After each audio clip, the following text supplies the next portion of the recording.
des grandes œuvres. Oh, fontaine des Sophie, qu'elle répond. Oui, là-haut, l'amour de Dieu éclairé, ce sera l'agneau, ce sera Jésus lui-même.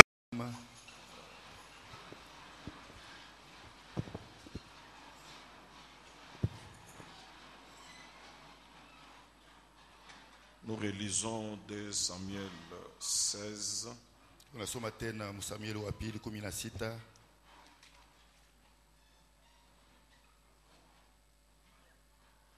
De Samuel 16, 9. Alors Abishai, fils de Zeruja, dit au roi, pourquoi ces chiens morts maudit-il le roi mon seigneur? Laisse-moi, je te prie, aller lui couper la tête. Mais le roi dit, qu'ai-je à faire avec vous, fils de Zeruja? S'il maudit ce que l'Éternel lui a dit, maudit David. Qui donc lui dira, pourquoi agis-tu ainsi? Notre Père, notre Dieu, nous sommes revenus dans ta maison à ce grand rendez-vous avec toi, Seigneur. Cet après-midi, nous te prions de prendre la place maintenant, Seigneur, pour nous administrer ta parole selon ta volonté. Je prie, Père, que tu soumettes tout esprit à toi, que nous puissions te voir en action et que tu répandes les bénédictions que tu avais pour chacun de nous, afin que la gloire te revienne et que nous soyons les bénéficiaires de la vie éternelle et des bénédictions de l'Éternel, au nom de Jésus-Christ. Amen. Amen.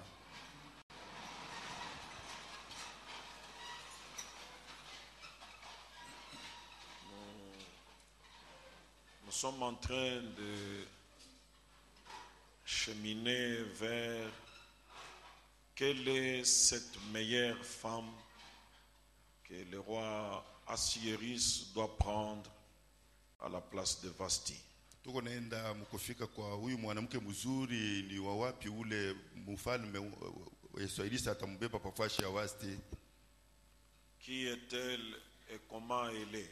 Alikuwa nani na yeko namna gani? Et pour y arriver, nous sommes en train d'exploiter ce texte. Najua kufikia hapo tuko naangalia hii andiko. Nous sommes à Esther chapitre 2 verset 5.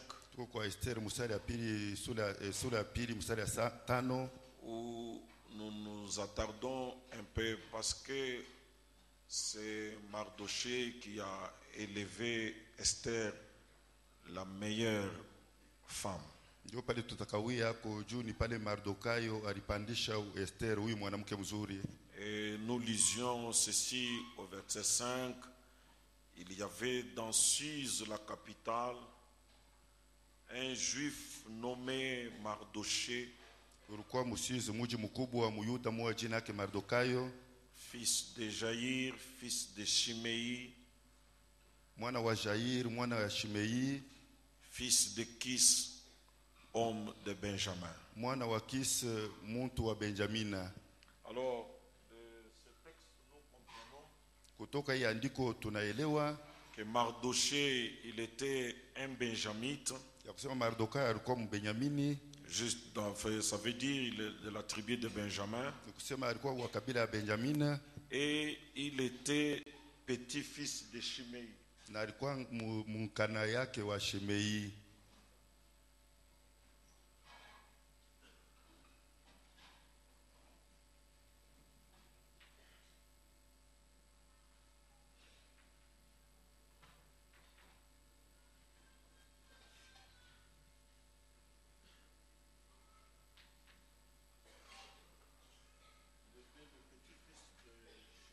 Alikuwa mkana yake ya Shimei.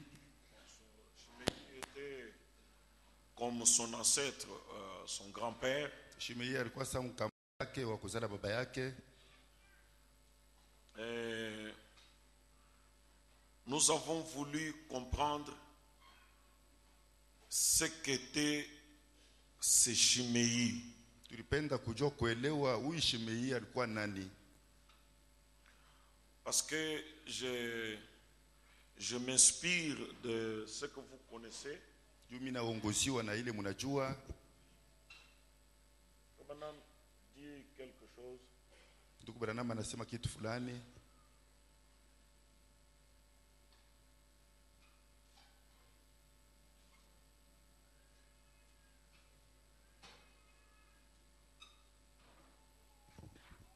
Il dit que avant que vous puissiez, je vais lire ce qu'il dit dans la démonologie. C'est quelque chose que vous connaissez. Démonologie, domaine physique au point 26. Il dit il y eut un temps où nous étions sous forme de germes dans notre arrière-grand-père. Il y eut un temps où nous étions sous forme de germes dans notre arrière-grand-père. Frère dit ça, vous le savez. Les docteurs le savent. Eh bien, vous aussi, vous le savez, vous, lecteurs de la Bible. Vous savez que le germe de vie a commencé dans votre arrière-grand-père à prendre la forme de germe. Et il s'est transmis par votre grand-père, ensuite dans votre père, et ensuite à votre mère, là où vous êtes maintenant.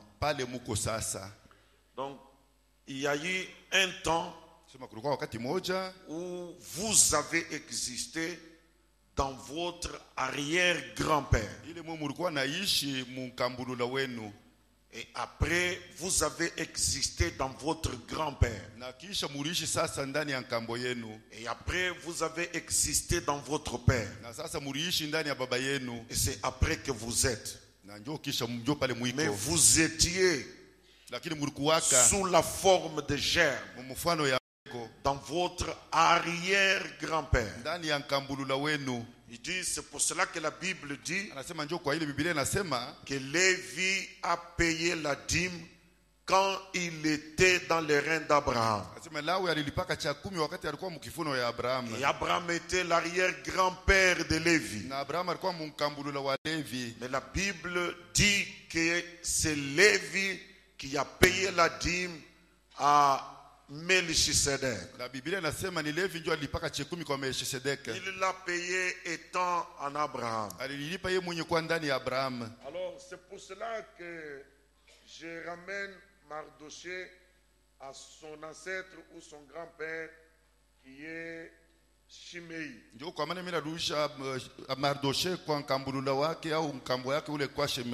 Et vous allez saisir ma pensée.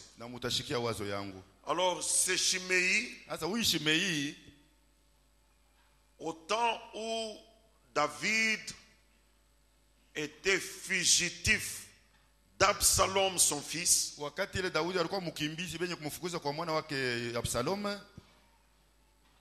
lui étant un Benjamite de la famille ou de la maison de Saül,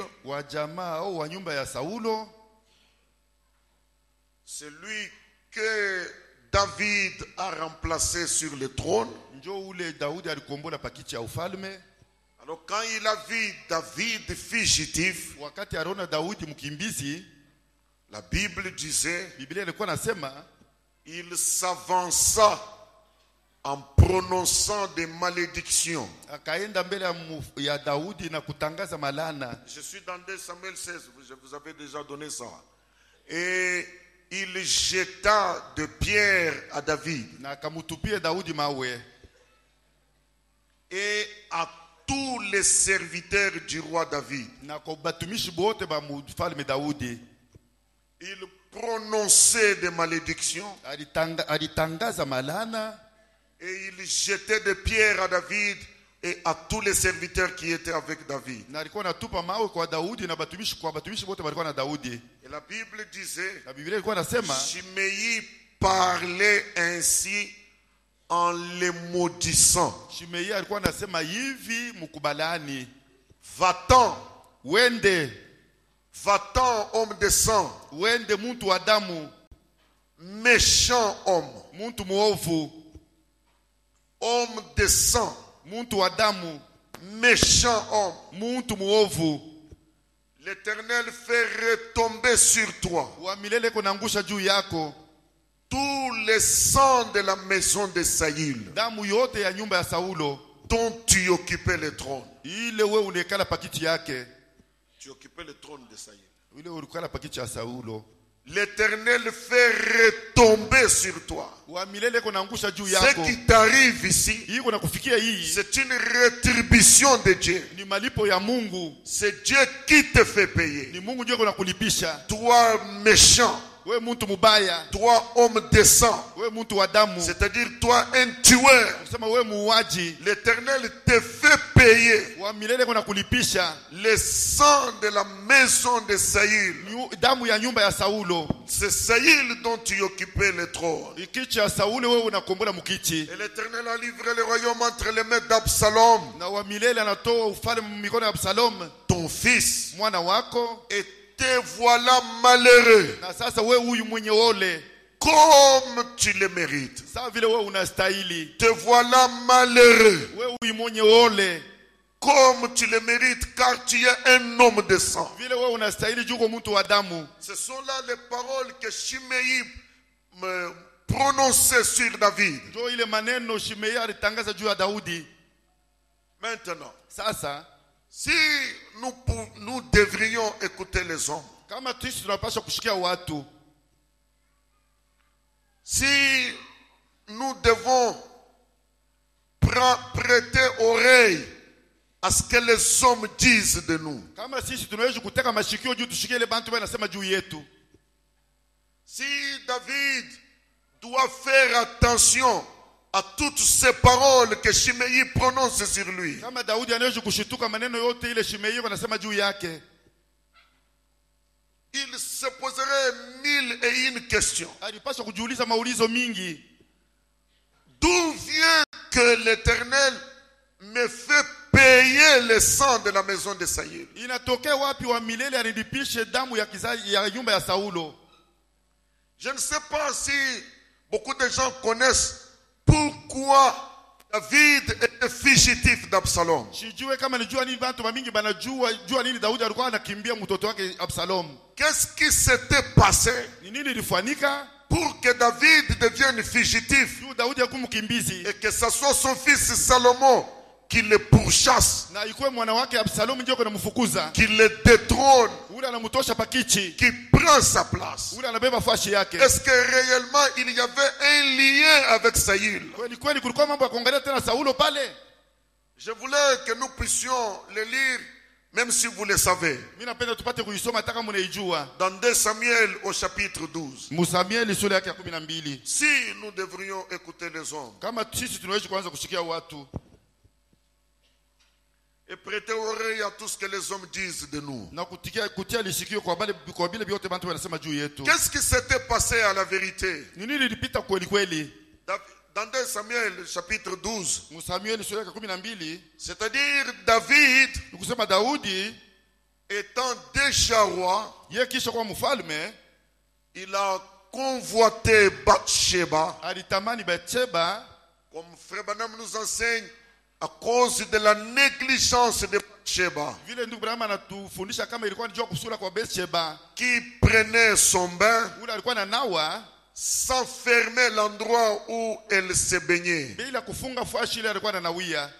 Alors que le roi, lui, il était au-dessus. Sasa wakati mfalme alikuwa juu, Comme il avait une maison en étage, ile alikuwa na nyumba ya etage, et Bathsheba se lavait là presque en bas. na Bathsheba alikuwa ananawa pale chini. Alors il a eu à voir Bathsheba. Sasa yeye alimwangalia na kumuona Bathsheba, Et il l'a convoité. na alimtamani, Et il a demandé de qui elle est femme. na aliuliza sema yeye ni mwanamke wa On lui a nani. dit de Uri le soldat. Alimwambia aseme ni wa Uri muaskari. Et David a pris Bathsheba Na Daudi akabeba Bathsheba, et il l'a souillée, il l'a prise comme femme. na alimchafua na akambeba saa bibi, Et il a fait tuer Uri. na aliuisha Uria. Maintenant, Dieu envoie le prophète Nathan. Sasa Mungu anatuma nabii Natani. C'est ça qui est au verset 7. Njoo ile kumustari ya 7.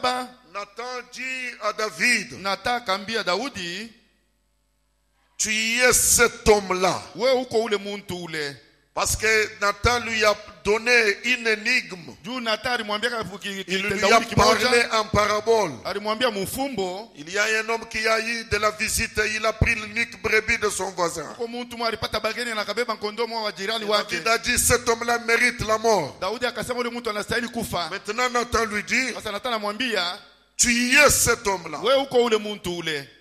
Ainsi parle l'Éternel, Hivi wa milele le Dieu d'Israël. hivi wa milele anasema Mungu wa Israeli, Je t'ai oint pour roi sur Israël. nilikupakala sawa mfalme yule wa Israeli, Et je t'ai délivré de la main de Saül. na mimi nilikufungula mkono ya Saulo.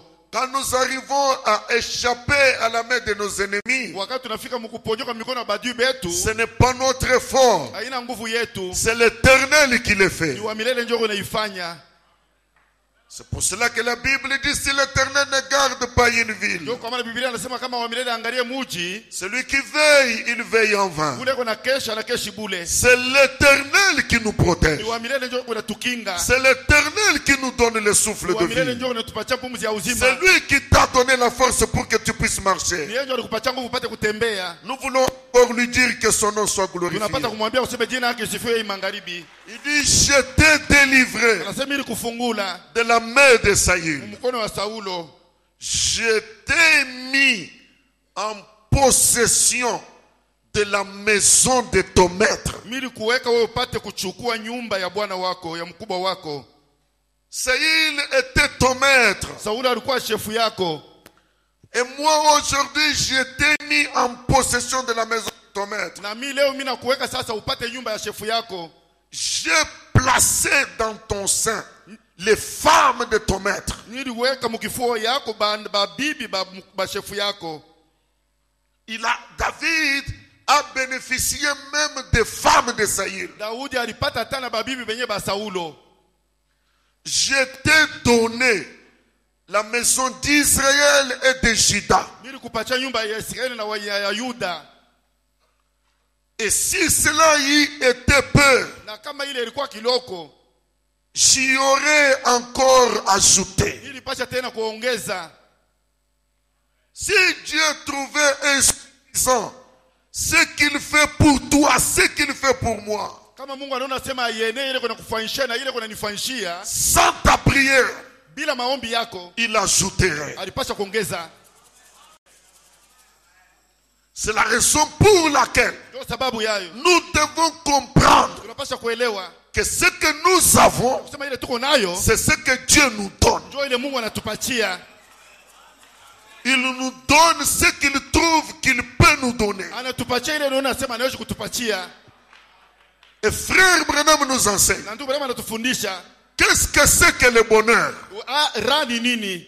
Le bonheur n'est pas dans l'abondance de biens. Raha ina mubintu mingi, Mais le bonheur, lakini raha c'est la satisfaction ni kutoshesha que l'on tire ile tuko napata de la portion muile sehemu qui vous est allouée. ile banakupatia.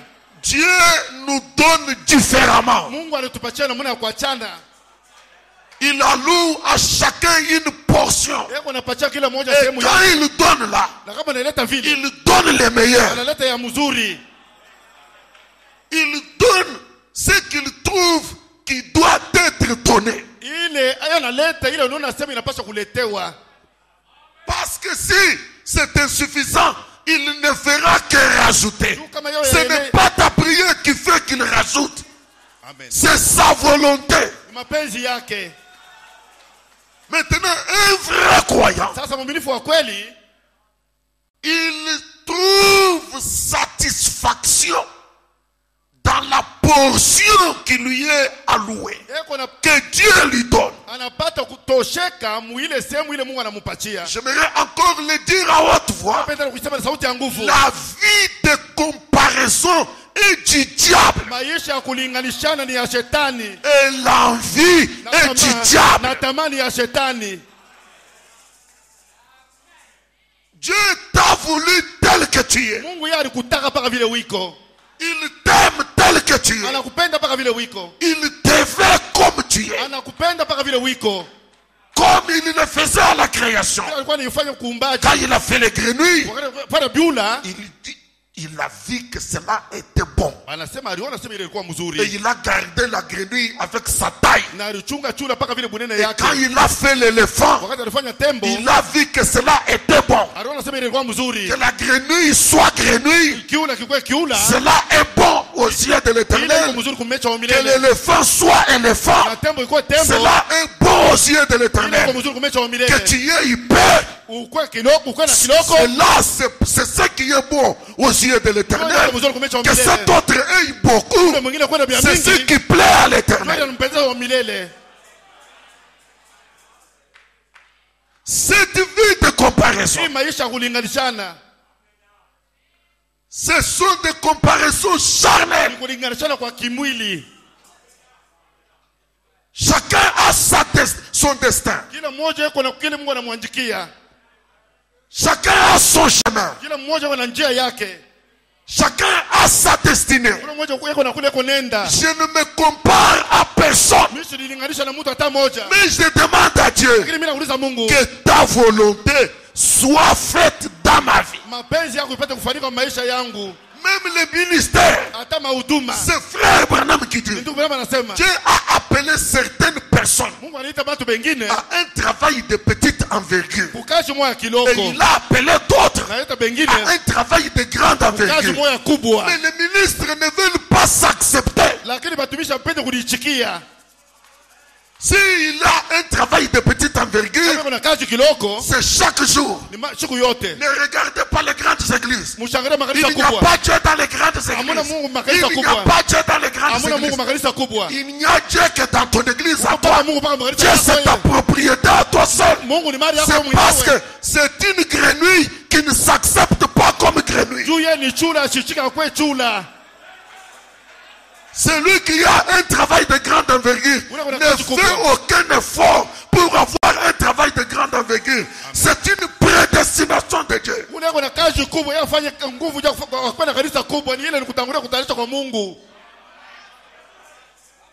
Pour vous être béni, comme on consacre des mariages ici, on bénit peut-être 3 mariages ou 4 mariages. Chacun a son chemin. Ne vous comparez à personne. Tu peux voir celui-ci commence. 2 jumeaux. 2 ans après.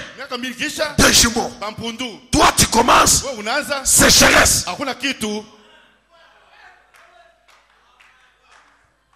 Rachel et Léa étaient mariés par un même homme. Mais elles n'ont pas eu les enfants au même moment. Qu'est-ce que le bonheur? C'est la satisfaction que l'on tire de la portion qui vous est allouée. Est-ce que quelqu'un peut dire amen? Amen, amen. Pas ce genre de femme. C'est toujours aller regarder chez l'autre. Et venir chez elle et commencer des problèmes. Et vous voyez l'homme qui cherche à craquer pour faire comme, afin de satisfaire sa femme. Dieu nous a fait différents.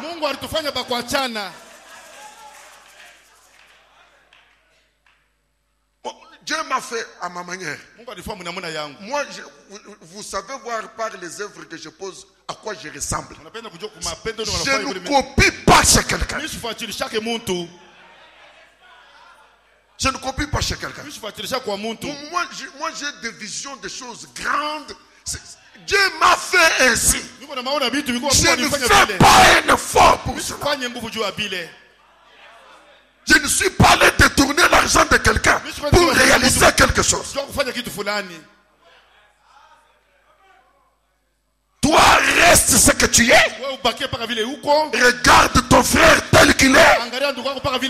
Tout c'est pour la gloire de Dieu.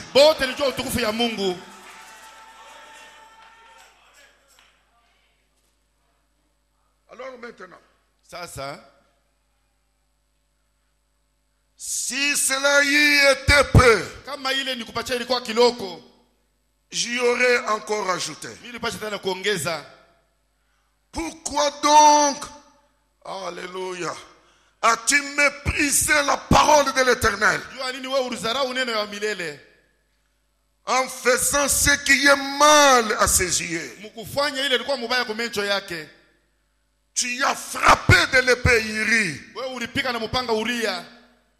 les Hétiens. Tu as pris sa femme pour en faire ta femme.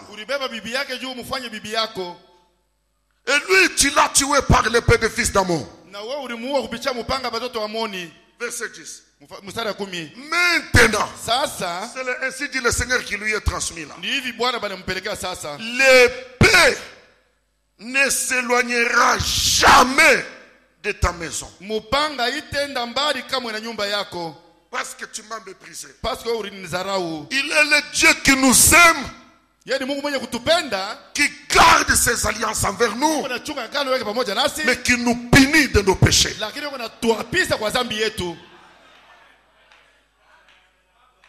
Être aimé de Dieu ne signifie pas ne pas être puni.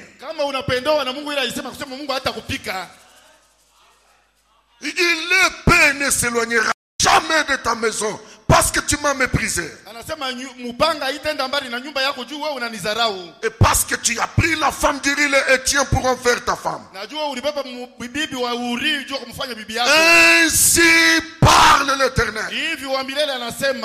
Voici, je vais faire sortir de ta maison le malheur contre toi.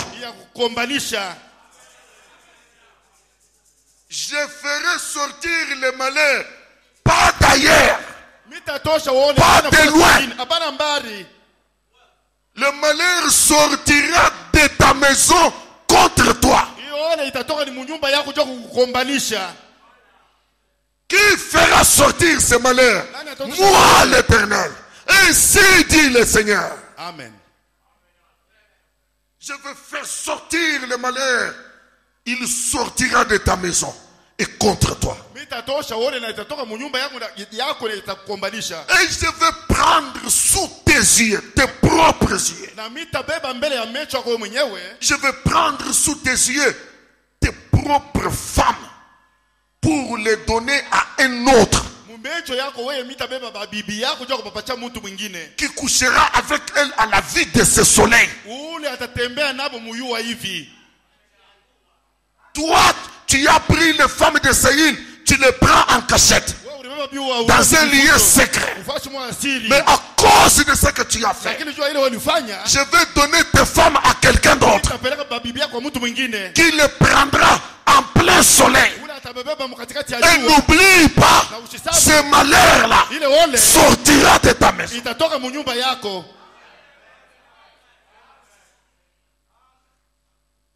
Ainsi dit l'Éternel. Et frère Branham dit, les cieux et la terre peuvent passer. Une seule parole de l'Éternel ne passera jamais. C'est ainsi qu'un jour, un certain jour, les jours sont passés, mais un certain jour, le propre fils de David, Absalom, Il a commencé une campagne. Akaanza sasa kukusanyisha bantu. Il a commencé une campagne. Akaanza kampani moja. Il se tient sur la route par laquelle les gens doivent passer pour aller chez le roi. Barabara mule bantu balipaswa kupitia kwenda kwa mfalme. Aimez-moi. Munipende. Je vous rendrai justice. Mitamfanyia haki. C'est un roi injuste. Huyu ni mfalme Un fils parlant contre son père. Mtoto yuko anasema vibaya juu ya baba yake. Allons à côté ici. Tu as quel problème? Ça ne sert à rien d'aller chez lui. Voici la solution. Et petit à petit, les gens ont commencé à parler des œuvres de Salomon, d'Absalom. Quand Absalom a vu qu'il est entré dans le cœur des gens, il dit à son père, je voudrais aller à Hébron. Je vais quitter la cour royale, je vais à Hébron. Et là-bas, je vais adorer l'Éternel. Oh, vas-y mon fils, vas-y. Le fils est parti, alors qu'il cherchait par où commencer. Quand il arrive là-bas, il dit, je suis roi. Les gens sont venus. Absalom est roi. C'est le vrai roi. David, c'est Absalom, son propre fils.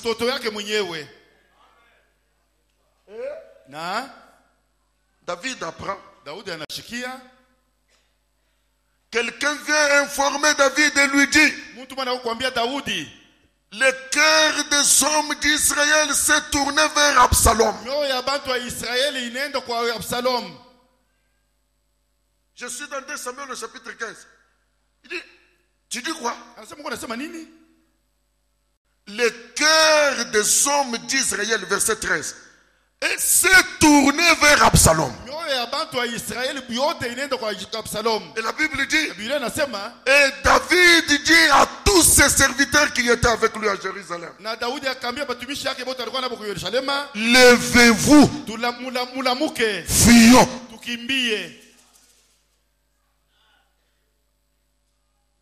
Car il n'y aura point de salut pour nous devant Absalom. Si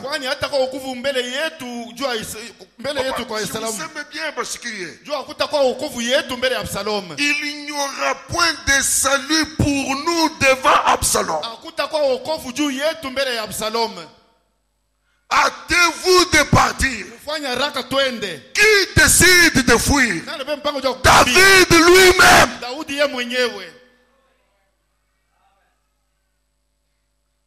Sinon, il ne tarderait pas à nous atteindre et il nous précipiterait dans le malheur. Et frapperait la ville du tranchant de l'épée. C'est comme ça que David se met à fuir. Et quand Absalom vient à Jérusalem, avec les hommes qui étaient derrière lui, Absalom est roi, Absalom est roi. Nous allons te mettre à Jérusalem, à la capitale. Dès qu'ils sont entrés, Jérusalem est vide. Où est David?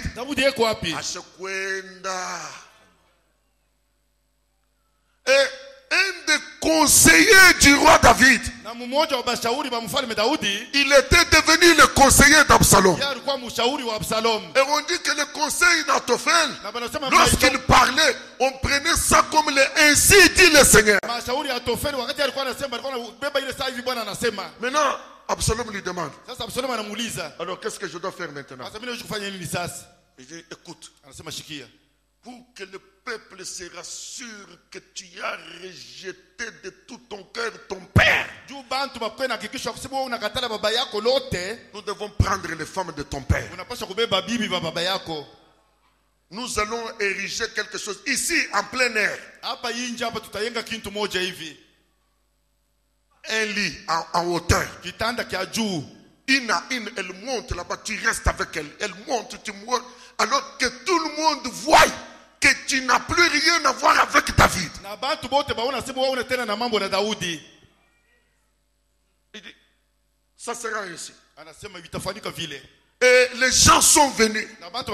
Il dit, venez voir. En plein soleil. On déshabille une femme, elle monte là-bas. Une autre, elle monte là-bas. En public. Un fils prenant les femmes de son père.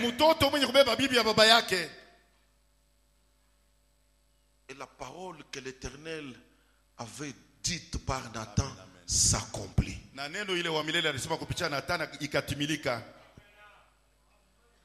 Mais si nous devons écouter les hommes. Je vous pose la question. Quel est le rapport entre cet événement causal qui est à la base de la fuite de David avec ce que Shimei disait?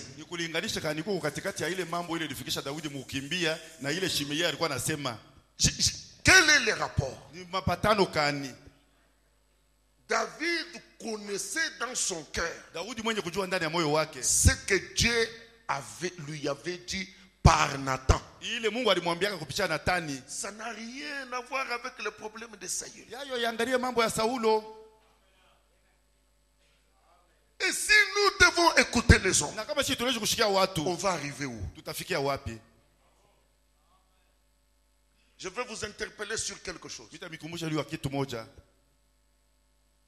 Vous pouvez voir quelqu'un comme David fugitif. N'interprétez pas. Ce n'est pas pour rien que le Seigneur Jésus-Christ a dit ne jugez point. Tu parles de quelque chose que tu ne connais pas. C'est Nathan qui avait ainsi dit le Seigneur. Et le cœur de David connaissait. Shimei ne connaissait rien.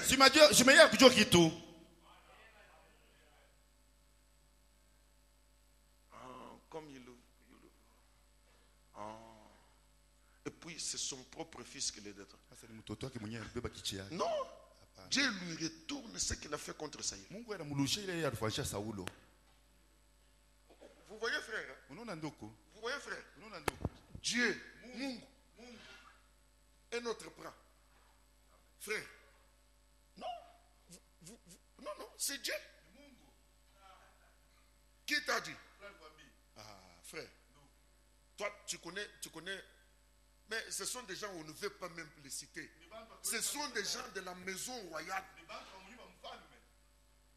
Et ça part. Mensonge. Ça se répand partout. Un mensonge. Ne parlez pas des choses que vous ne connaissez pas.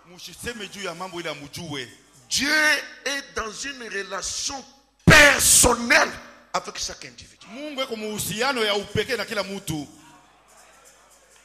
La Bible nous conseille, au lieu de regarder la paille qu'il y a dans l'œil de ton prochain, examine la grande poutre que toi tu portes. Ou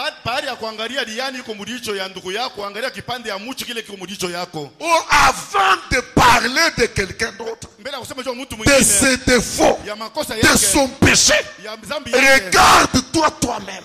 Lui, c'est que tu as vu la n'est qu'une paille.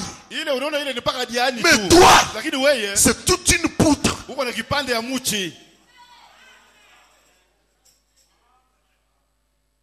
Quand tu vois quelqu'un en guerre avec Dieu, tu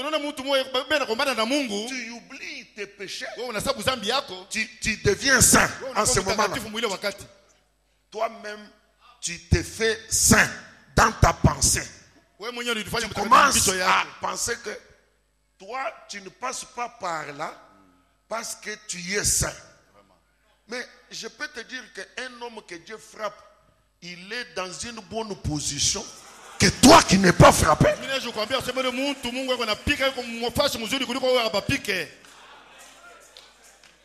Parce que la Bible dit, je châtie ce que j'aime. Peut-être que tu es illégitime. Tu pêches succès. Tu prêches avec succès, rien ne peut t'arrêter. Dieu ne s'en occupe même pas. Tu ne connais pas qui tu es. Amen. Avant de parler de la paille qu'il y a dans l'œil de ton prochain, regarde-toi toi-même. Qu'est-ce que je porte?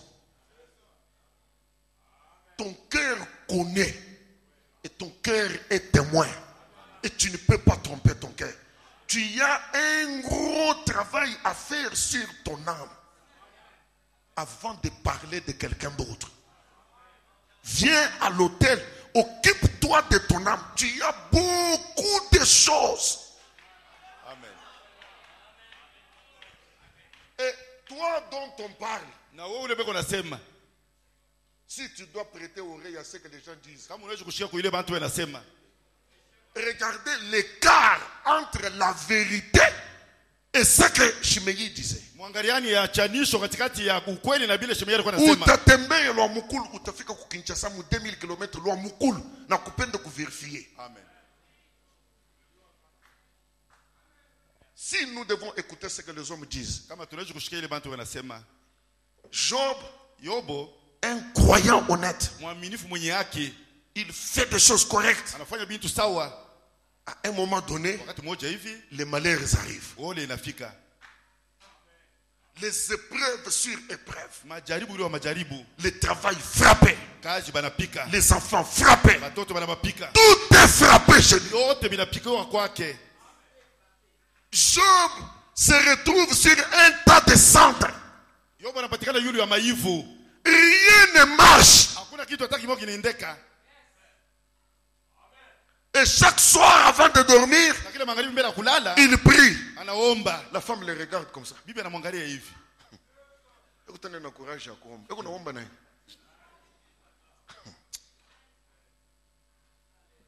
Tu attends quoi?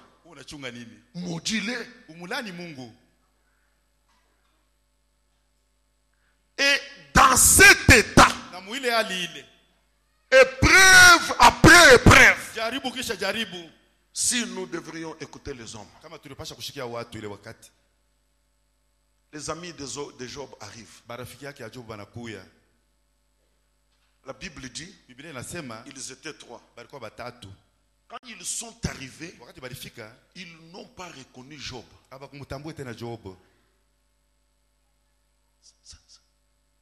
Job. Chacun a pris son manteau. Il l'a déchiré. Ils ont pleuré. Ils ont soulevé du sable. Ils ont versé sur leur tête.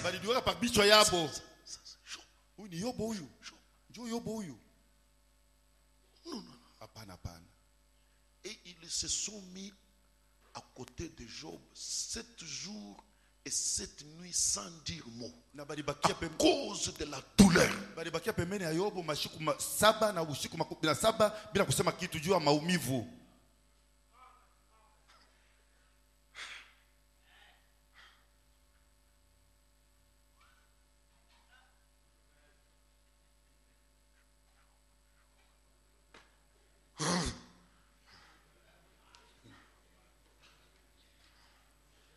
Sept jours, 7 nuits. Et quand Job regarde ça, Job dit, maudit soit le jour de ma naissance. Maudit les genoux qui ont accueilli un bébé. Que ce jour-là soit couvert de ténèbres. Que la lumière ne luise pas sur ce jour-là.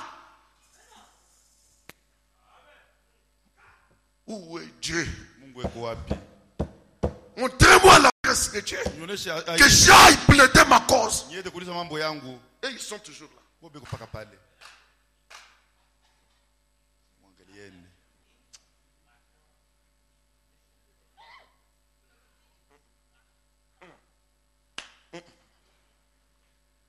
Et après les 7 jours, le premier prend parole. Juste une chose. Beba tu kintu moja. Il dit à Job, Job, Anambia Yobo. Job, cherche dans ton souvenir. Tafuta mambo yako yote ya zamani. Cherche dans ton souvenir. Tafuta mkumbusho yako. Voilà. Quel est l'innocent qui a péri? Ni muntu kani mzuri ule asha kufaka. Muntu washo mambo. Recherche. Tafutisha. Tu as vu des choses et des choses. Retourne dans tes souvenirs. As-tu déjà vu un innocent périr? Dans ton souvenir, quels sont les justes qui ont été exterminés? Injustes, exterminés. Amen. Exterminé, injuste. Pour moi ton ami, je l'ai vu. Ceux qui labourent l'iniquité et qui sèment l'injustice en moissonnent les fruits.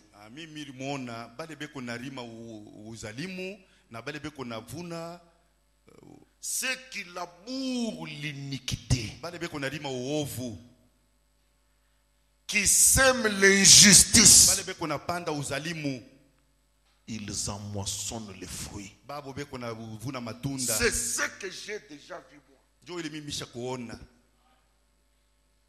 Mambo yote ikunafikia bantu ni kutokea kukile baripanda. Baripanda bubaya ndio pale bantu Mungu anakufuaka na. C'est vrai. Pas injuste. Hapana mwenye yake. Cherche, tafuta. Comme tu es là, dans cet état ici. Et cherche. Tu connais, tu as péché quelque part. Ça ne peut pas arriver comme ça.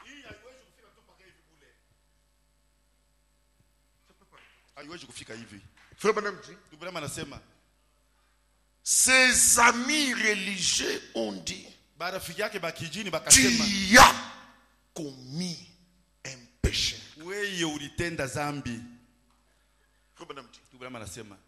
Beaucoup de gens aiment dire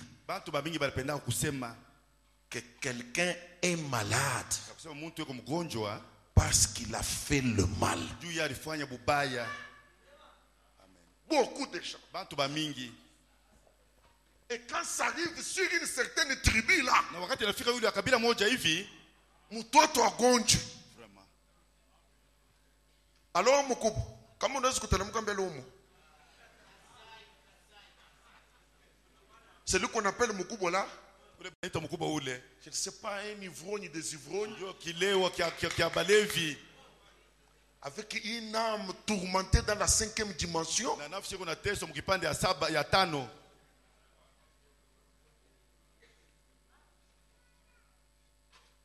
Ni mambo gani hivi unaona hii? Ni mambo ni binini hivi?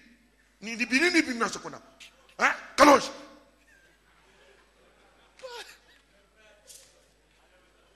Ni na kukomesha unakomea mkono yangu hii. Hii ni nini? Ni nini? Njoo kile mirigucha mko.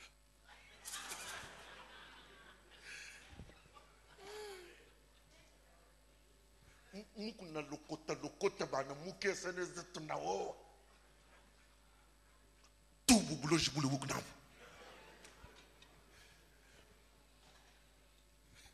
Pour ces gens-là, toute maladie qui vient, c'est la femme.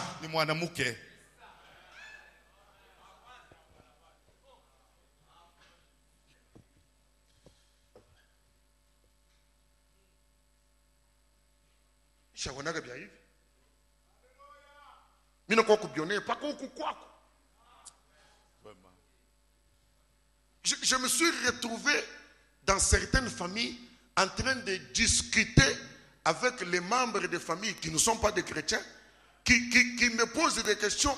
En vertu de quoi tu es ici? Ici, c'est un problème de famille. Moi, ici, humilié au milieu des gens. À cause de quelques semi-croyants qui sont assis gratuitement ici, qui n'ont jamais été fécondés par la parole de Dieu. Incapables de défendre les couleurs de la parole de Dieu. Agissant comme au village, agissant comme ses ancêtres.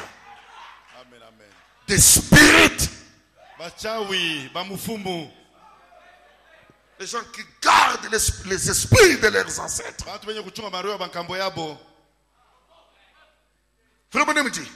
Beaucoup de gens aiment dire que quelqu'un est malade parce qu'il a fait le mal. Ce n'est pas vrai. Job était un homme parfait. C'est ce que Dieu a dit. Mais parfois Dieu laisse les afflictions frapper son peuple pour éprouver leur foi.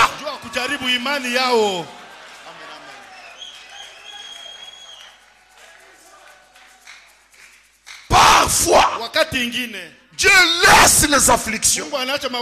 Dieu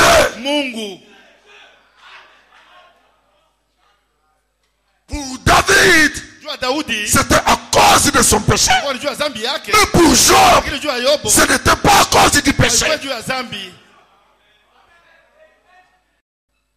Parfois Dieu laisse les afflictions frapper son peuple pour éprouver leur foi.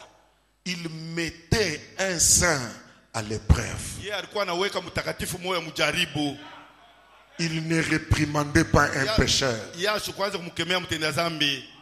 Dans le cas de Job, Dieu mettait à l'épreuve un saint. Il ne réprimandait pas un pécheur.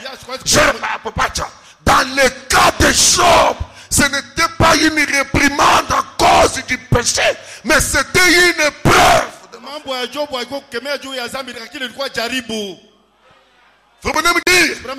Une fois Jésus a dit, plutôt les disciples avaient demandé, qui a péché?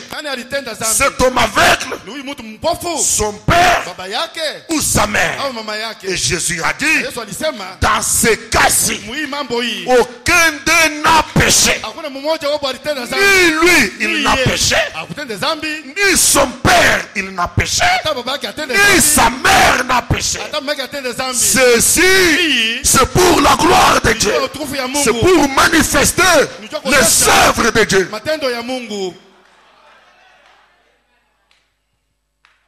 Voici les deux voies.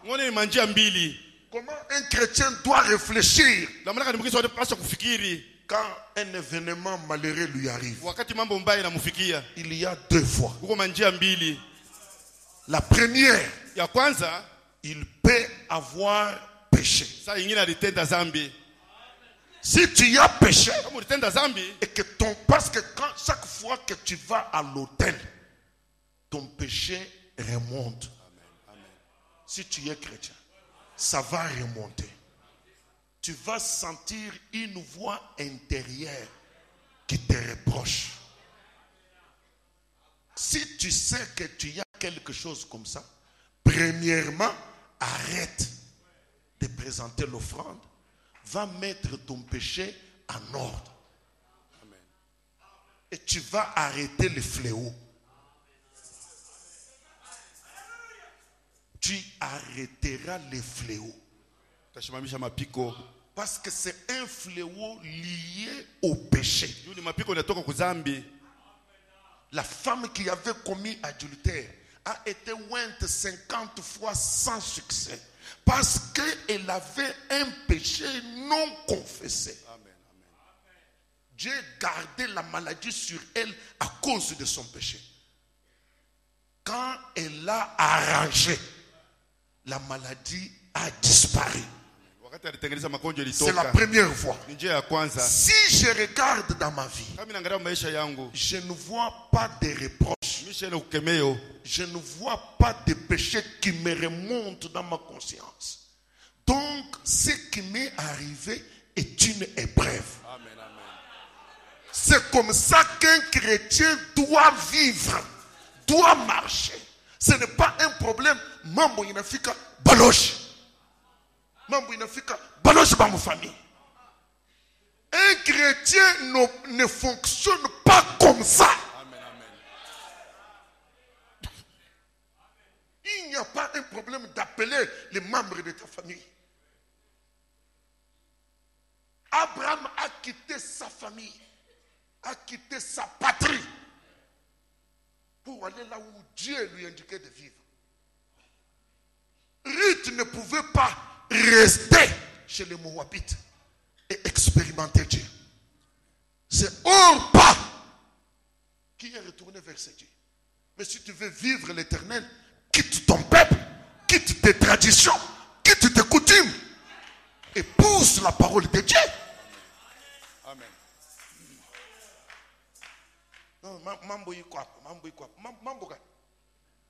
Ça peut être toi le pécheur. Ça peut être toi qui amène le trouble dans la famille. Oui, mes frères. Je dois vous dire des choses vraies. Et si nous devons écouter ce que les hommes disent, si nous devons tenir compte de ce que les gens disent sur nous, nous allons perdre le pôle Nord. Et le pôle Nord, c'est la parole de Dieu. La boussole pointera toujours vers le Nord. Et au Nord, il y a la parole de l'Éternel. C'est à cela que nous devons regarder chaque fois. Oui, mes frères. Comme je vous ai dit là, c'est lui qui a institué Bouzazi, la maternité. C'est Dieu. Il donne comme il veut. Frère me dit, on peut prendre un pécheur, le pire des pécheurs, avec la pire des pécheresses, à cause de la loi de Dieu, qui a dit que si vous vous accouplez, vous aurez des enfants. Il s'accouple. Pécheur, pécheresse, il y aura des enfants. Amen.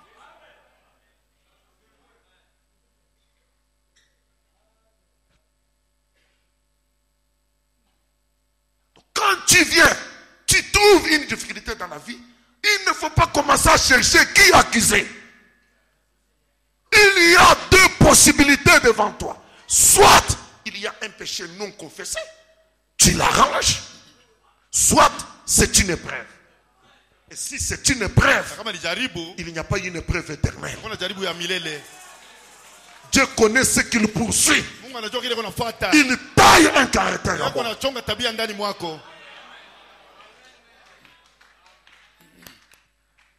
Je vais continuer.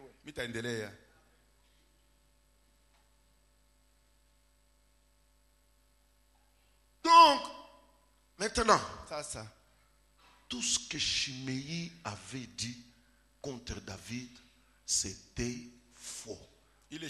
Ça n'avait rien à voir avec la vérité. C'est par là que nous sommes entrés pour parler de calomnie.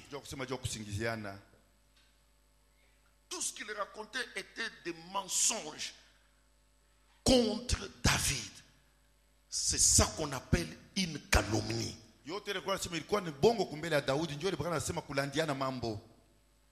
Cet homme-ci, ceci lui arrive parce qu'il a versé le sang dans la maison de Saïl. Dieu lui répond. C'est une calomnie. Maintenant, allons dans Apocalypse chapitre 2.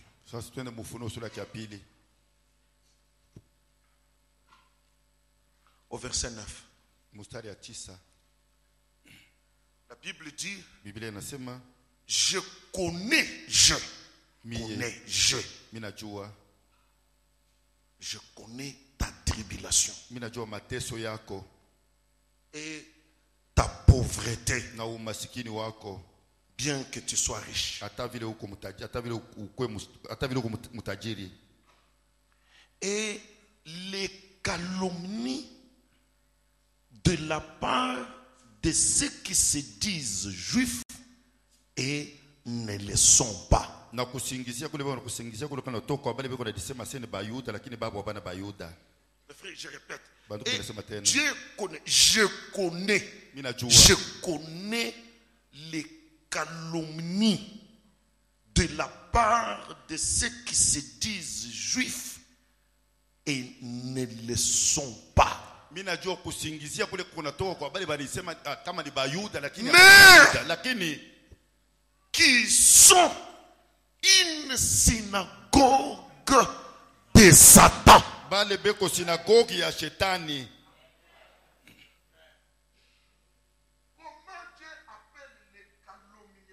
La munaka ni Mungu kona yita bale bakusingiziana mambo.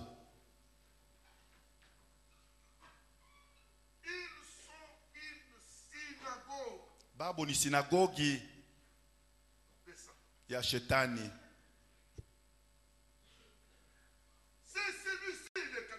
Ni huyu ndio wa kusingiziana mambo. C'est le travail du diable. Ni kazi ya shetani. Je connais les calomnies de la part de ceux qui se disent juifs et ne le sont pas, mais qui sont une synagogue de Satan. Frère, commente ce verset. C'est ce que je vous ai lu mercredi. Dans Exposé à la page 130. Frère me dit, je connais leurs calomnies. Dieu parle comme ça.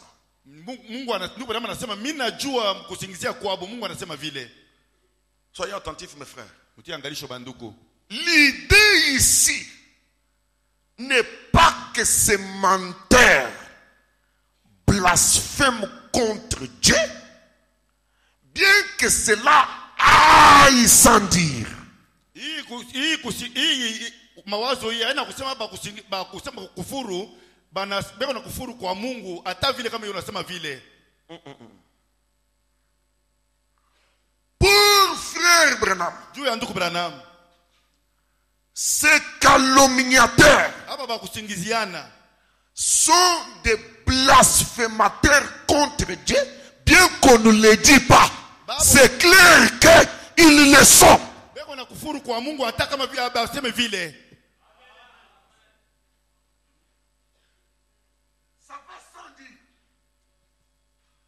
Beko nasema sasa inaonekana sasa baseme. Non.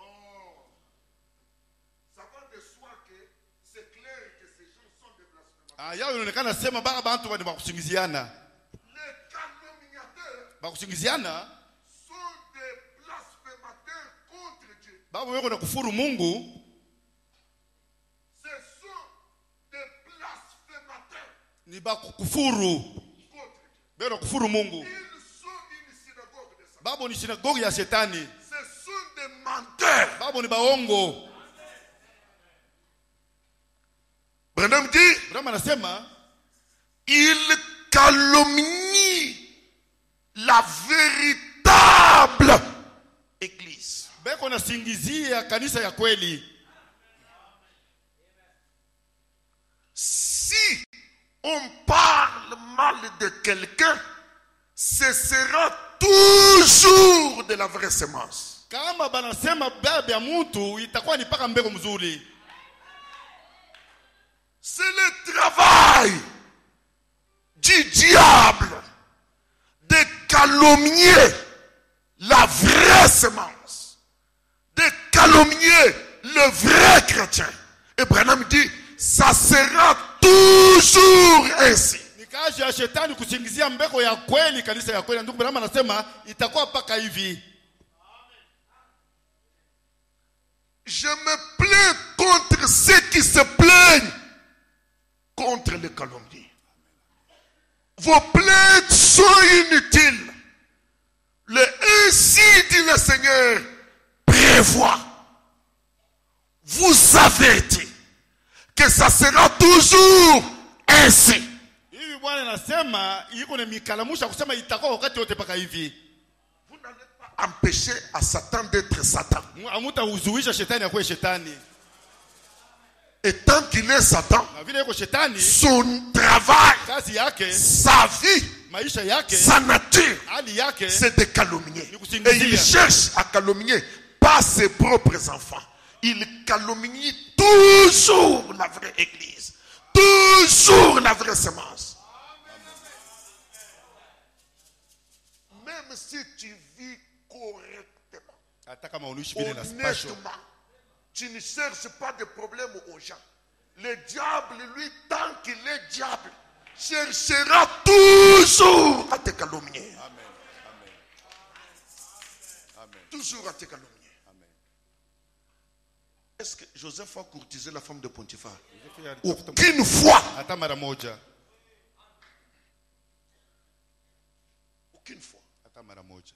Mais la parole ne peut pas mentir. Lakini neno haiwezi kulanda. Paka bakulandie. Amen. Tu vas pleurer, les yeux vont devenir rouges. Yeko tranquille.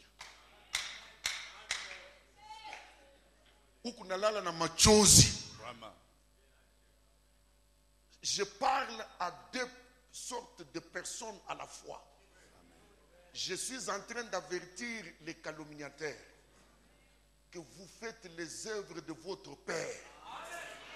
Vous êtes de la synagogue de Satan et vous blasphémez. Vous savez pourquoi c'est un blasphème? Quand vous scandalisez un de ses plus petits du royaume de Dieu, c'est un blasphème. Mieux vaut ne pas naître.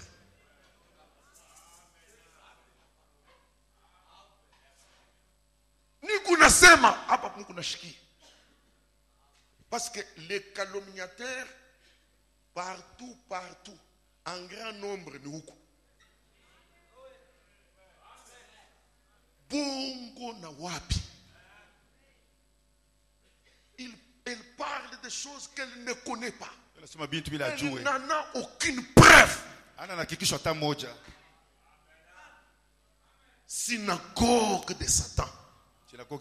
Blasphémateur.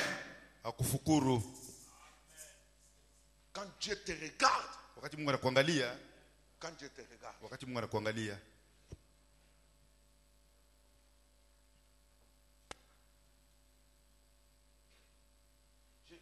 je ne veux pas, j'avance. Comme dit, si on parle mal de quelqu'un, ce sera toujours de la vraie semence. Donc, premièrement, la vraie semence doit s'attendre à être toujours calomniée. C'est pour cela que quand on a rapporté les paroles calomnieuses à Frère Branham, qu'un homme a raconté contre Frère Branham et sa famille, Frère Branham a dit, oublie ça. Ne m'en parle même pas. Amen, amen. Ne m'en parle même pas. Si je dois faire attention à ces choses, je serai tout le temps en train de tomber. Tout le temps. Ça ne sert à rien. C'est prédestiné avant la fondation du monde.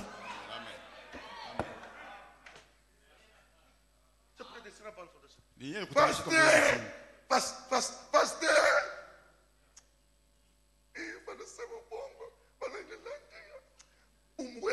Tuweke Bible. Mishiwe. Huku na kufwa bule.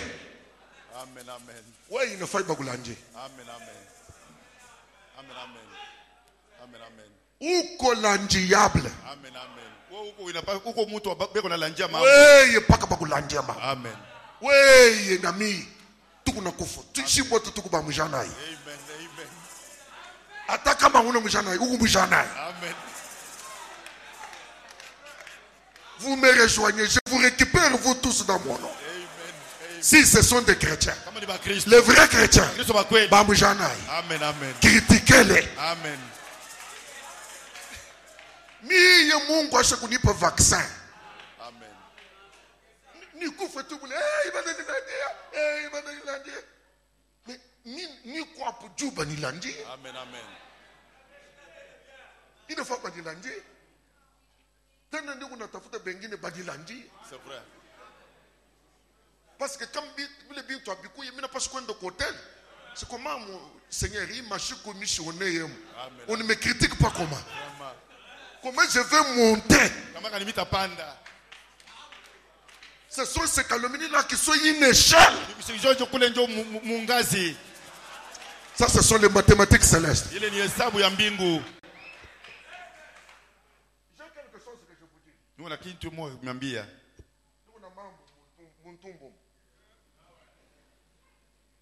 Donc, les calomniateurs, blasphémateurs, synagogue de Satan. Le Seigneur Jésus-Christ, quand vous aurez le temps d'aller étudier la Bible dans Matthieu, il a regardé les pharisiens. Les pharisiens lui disent, pourquoi tes disciples ne lavent pas les mains avant de manger? Ils brisent la coutume, la tradition de nos ancêtres.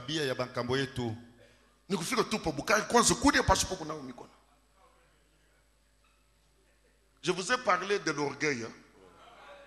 Jésus le regarde comme ça, il dit, et vous qui brisez la parole de Dieu chaque jour ici, vous ne voyez que ce que mes disciples ont fait. Mais vous, que je vous dise ce que vous êtes, hypocrite. Jésus rajoute, ce n'est pas ce qui entre par la bouche qui suit l'homme. Parce que ça entre et ça va dans les lieux secrets. Je vous papa. Bloc 11. Ni kuingia na kutoka. Mais ce qui suit l'homme et ce qui sort de sa bouche. Alors, même Pierre qui était plus âgé n'a pas compris. Les pharisiens ont été scandalisés et ils sont partis. Je dis bien scandalisés. Pourquoi tu bengine batakwala mu présence bana pas ko kwala. Amen. Na kwenda. Hakuna kumafuata ni na kwenda. Mimi na connais une vérité. Unakwala nini? Pierre va lui demander. Explique-nous ce que tu as dit là. Jésus dit, même toi, tu n'as pas toujours l'intelligence. C'est que l'homme mange. Est-ce que ça le suit? Je n'aime pas que vraiment. Mais ce qui sort de la bouche de l'homme vient de son cœur. C'est ce qui suit l'homme. Et Jésus commence à énumérer les choses qui suivent l'homme. Adultère, calomnie. C'est ça qui suit l'homme.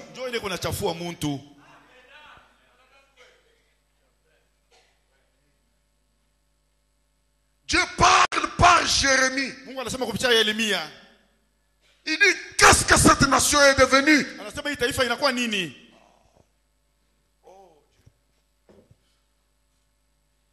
Vous ne pouvez plus faire confiance à un frère. Je vous donne une référence.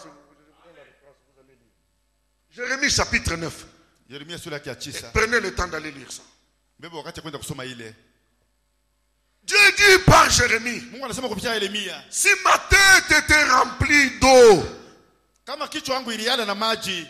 si mes yeux étaient une source de larmes, je pleurerais jour et nuit le mort de la fille de mon peuple. Si j'avais au désert une cabane de voyageurs, si j'avais au désert une cabane de voyageurs, j'abandonnerais mon peuple et je m'en éloignerai. Car ce sont tous des adultères. C'est une troupe groupe de perfides, des infidèles. Ils ont la langue tendue comme un arc et lancent les mensonges. À cause des mensonges, Dieu aurait souhaité avoir une cabane dans le désert et s'éloigner du peuple. Il pleurerait nuit et jour. Ce n'est pas la vérité ce n'est pas par la vérité qu'ils sont puissants dans le pays. Ils vont de méchanceté à méchanceté. Que chacun se tienne en garde contre son ami. Qu'on ne se fie à aucun de ses frères. Car tout frère cherche à tromper. Et tout ami répand calomnie.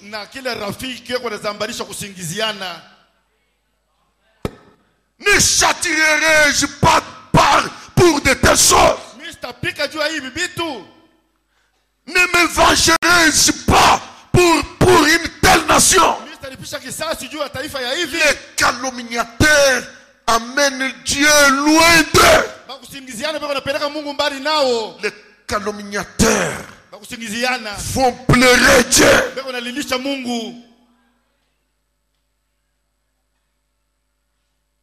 Blasphémateur. Synagogue de Satan. Les gens sués qui feraient pleurer Dieu, qui attirent la vengeance de Dieu contre eux. Mes frères, c'est ça Shimei. Un calomniateur. Shimei dans un tableau sale. Shimei insupportable aux yeux de Dieu. Shimei, synagogue de Satan. Il calomnie David. Il est dans ces tableaux. Et pendant qu'il est sous cette onction satanique,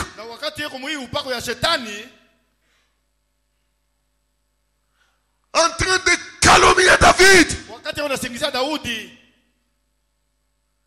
Abishai qui était à côté de David,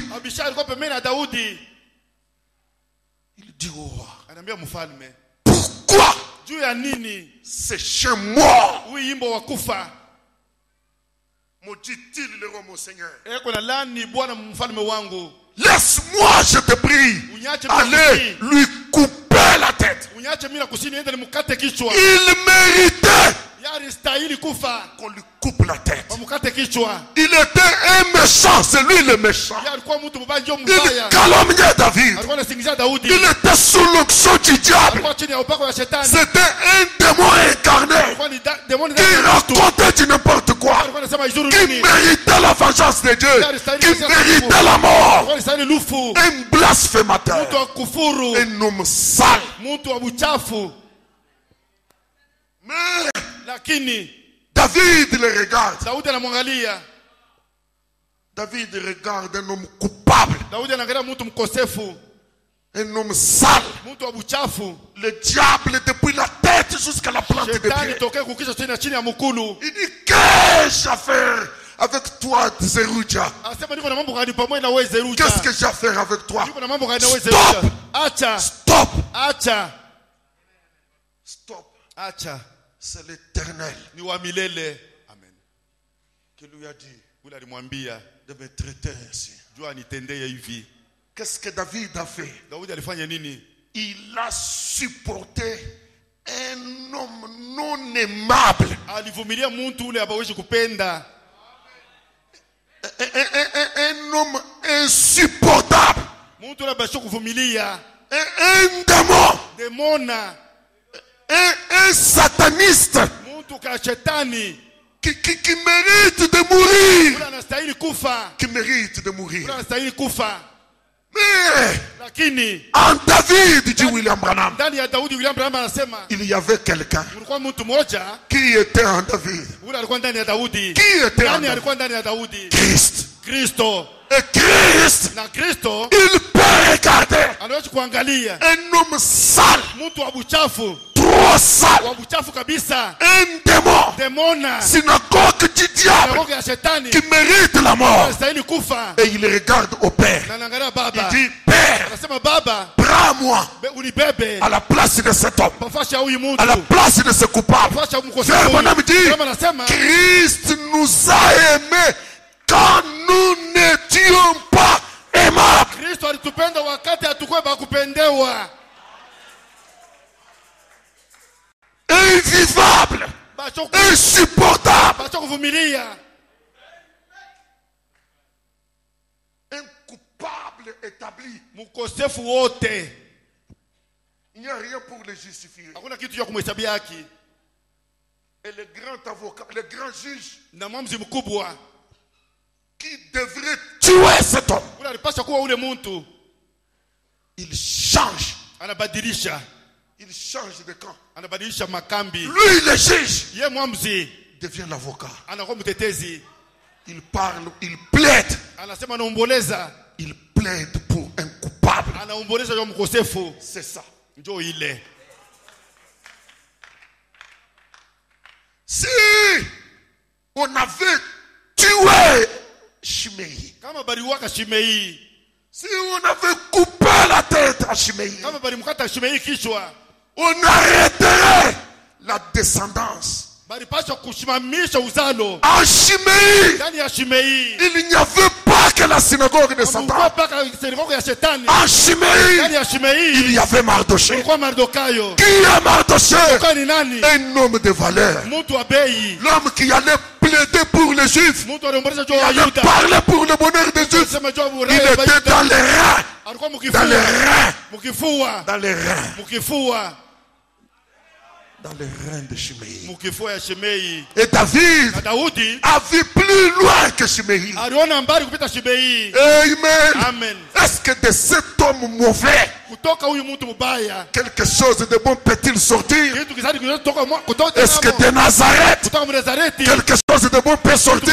kutoka mo Est-ce que d'un criminel comme Saül, ndani ya muuaji sawa Saulo, un meurtrier, Saül était reconnu meurtrier, tabosa muuaji tueur de croyants. wakuwa banafunzi, Est-ce que de Saül, kutoka Saulo quelque chose de bon peut sortir? kitu kizuri kutoka mo. Si les gens devraient juger Saül en tant que Saül, sawa Saulo on le tuerait. walipasha kumuua, Et pourtant, japo messager lakini mjumbe dans la main droite de Dieu, mkono wa kume ya Mungu, mais dans un tableau lakini muhimu mambo de Shimei sale, kutoka d'un homme sale mtu wa qui buchafu faisait du mal alikuwa anafanya aux vibaya croyants. kwa Et banafunzi. Jésus lui a dit, Na Yesu alimwambia, tu me persécutes, uko naliteswa, tu me persécutes. uko naliteswa, Mais du persécuteur kutoka est sorti un messager. kutoka mjumbe. Si l'esprit de Christ Kama roho ya Kristo est en moi, iko ndani mwako, il est en toi, iko ndani mwako, il regardera itangalia au-delà du tableau noir, injo ya mambo au-delà mabaya, de la saleté, injo ya buchafu, au-delà du péché de l'homme. injo ya dhambi ya Là mtu. derrière, Kule nyuma qui sait? nani anajua? Qui sait? Nani anajua? Qui sait? Nani anajua? N'y a-t-il pas quelque chose de bon là derrière? Hakuna kitu kizuri kule nyuma. De cette femme que tu accuses, Kutoka huyu mwanamke de unastaki, cette femme que tu appelles un kutoka démon, huyu mwanamke unaita demoni. qui sait? Nani anajua? Qui sait? Nani anajua? Et si l'esprit de Na Christ kama roho ya Kristo qui était en David ilikuwa ndani ya Daudi, est en moi, iko ndani mwangu, il me dira, ataniambia aime penda même l'homme hata mtu qui te fait du mal, kuna kufanya mubaya, aime l'homme umupende qui ne mtu te supporte pas, sikuvumilia, aime l'homme umupende qui mtu te critique, kuna kushimama, aime penda l'homme mtu qui te calomnie. kuna kusingizia. S'il y a quelqu'un à protéger, c'est celui-là même. Ni ule mwenye kukinga ule.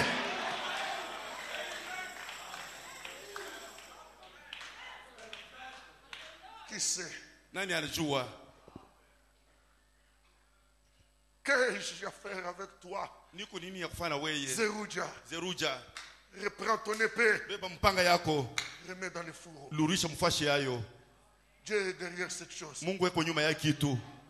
Est-ce que tu as vu Shimei? Uliona Shimei? Oui, Ndiyo. un calomniateur. Wa kusingiziana. Oui, Ndiyo. un démon. Demona. Tu n'as vu que ça. Unaona paka hii. Mais entre dedans. Entre dedans. Vraiment, regarde bien ce frère que vous n'aimez pas beaucoup. Vous verrez Dieu quelque part. Je vous dis mes frères, ça c'est l'évangile céleste. Amen, amen. Regarde, un homme qui en pleine action, en train de jeter des pierres sur David, maudissant David, injuriant David, calomniant David, en pleine action. Parce que c'était encore frais là. En pleine action.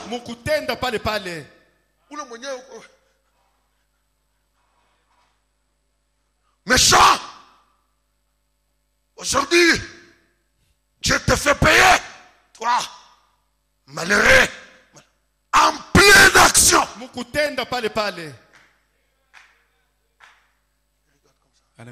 Stop.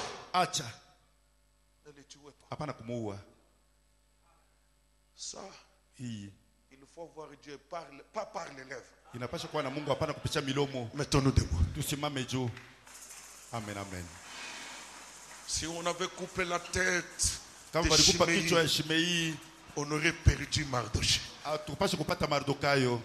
Laisse-moi marcher, Seigneur, par où tu es passé, chemin conduisant vers le ciel. Partout, donnant la joie aux gens abandonnés. Remplis-moi chaque jour.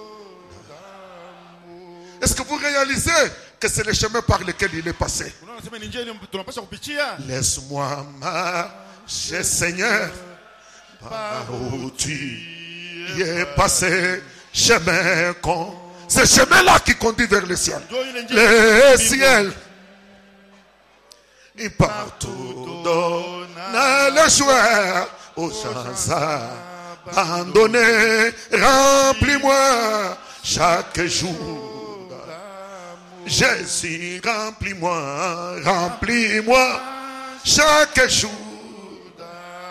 Oui, amour divin, comme j'aime avec la colonne. Oui, mon roi, laisse-moi marcher toujours avec chant et sourire. Remplis-moi chaque jour. Seigneur, j'ai une prière.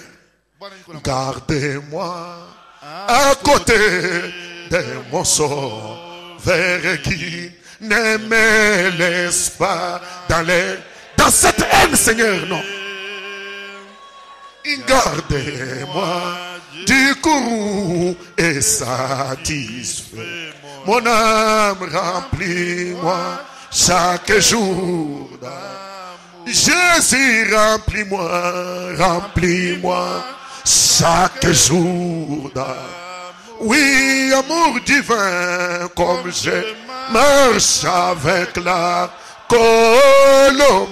Oui, mon roi, laisse-moi marcher, Seigneur, avec chant et sourire. Remplis-moi. Prions le Seigneur.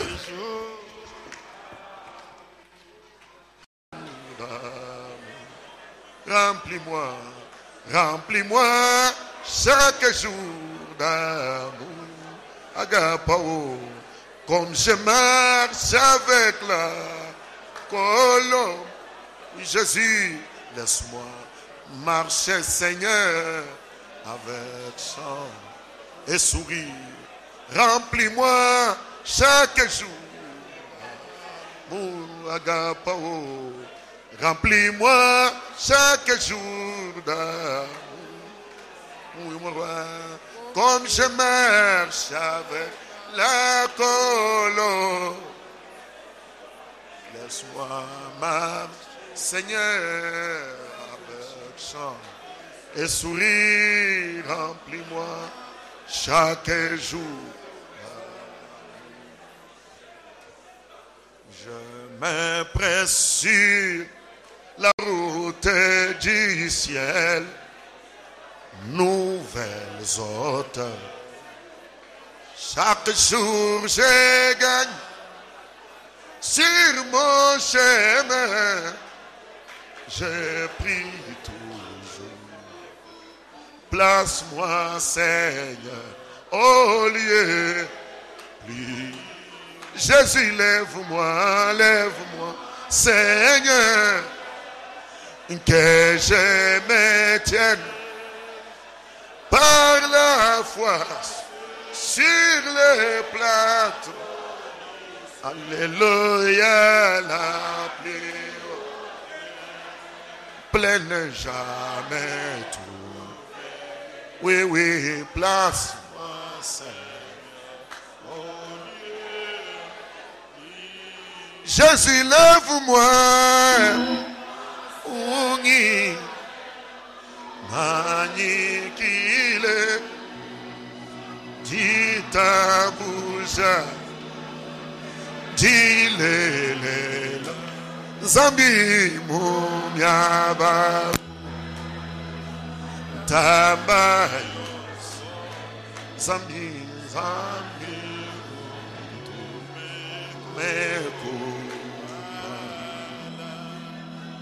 mon cœur n'est désir point reste, où doute s'élève et peur s'abatte, que certains restent, où ils abondent, j'ai prévu. Moi, relève-moi, Jésus, lève-moi, que je me tienne par la foi les plateaux. Alléluia, la jamais. Oui, oui. Au lieu plus, je vais atteindre les sommets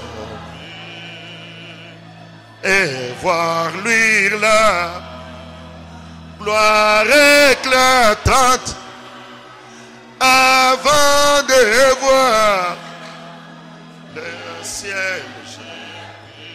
Seigneur, Seigneur.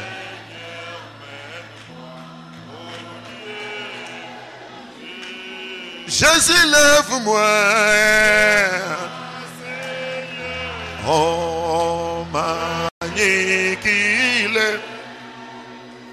dis ta bouche, dis-le là, mon mieux,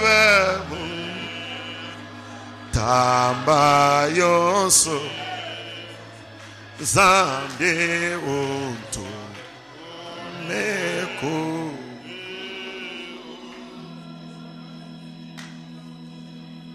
Seigneur, laisse-nous passer par où tu es passé. On n'a pas de choix. C'est le chemin. J'ai compris que c'est ça le christianisme. William Branham dit que David, quand il courait là, il faisait le chemin de la croix. C'était comme Jésus pendant qu'il était en train d'aller à la croix, criant comme le véritable fils de David. Oh Jérusalem, oh Jérusalem. Ce jour-là, c'était son jour. Il devrait transporter la croix. Il a regardé Chiméi en face, au milieu des injures, au milieu des calomnies. Il n'a pas voulu que la colère le frappe. Il a aimé un non aimable. Mais mon prophète m'a enseigné, il y a une croix pour moi. Il y a une croix pour celui-ci. Il y a une croix pour celui-là. On n'a pas de choix, Seigneur. Notre prière, accorde-nous de ton esprit et ton esprit avec abondance pour que nous supportions ces choses. Que l'amour agapao inonde nos cœurs. Nous ne voulons pas rater l'occasion. Nous sommes dans la chambre du roi. Féconde-nous, Seigneur. Transmets-nous ta vie. Transmets-nous ta nature. Reproduis-toi en nous. Que nous agissions comme toi. Je voudrais, Seigneur, te remercier parce que tu es plus profond que la profondeur. Tu es merveilleux. Tu es admirable. Que ton nom soit glorifié. Bénis ton peuple. Bénis le retour à la maison. Quelqu'un était-il malade, qu'il soit guéri. Parce que la Bible a dit, je leur ai envoyé ma parole. Et ma parole les a guéris. S'il y a un lendemain qu'il soit meilleur. Tu es digne de gloire. Tu es beau. Tu es la grande majesté. Nous t'adorons au nom de Jésus-Christ. Amen. Si Dieu peut nous faire grâce, nous viendrons juste prier. De 17 à 18. On va juste prier. Si Dieu vous fait grâce. Quand on donne un programme à l'église, chaque vrai membre s'y implique. Salut ton voisin.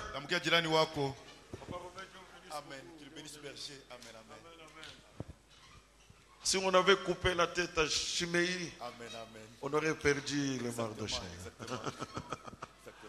Il y avait une grande valeur là derrière.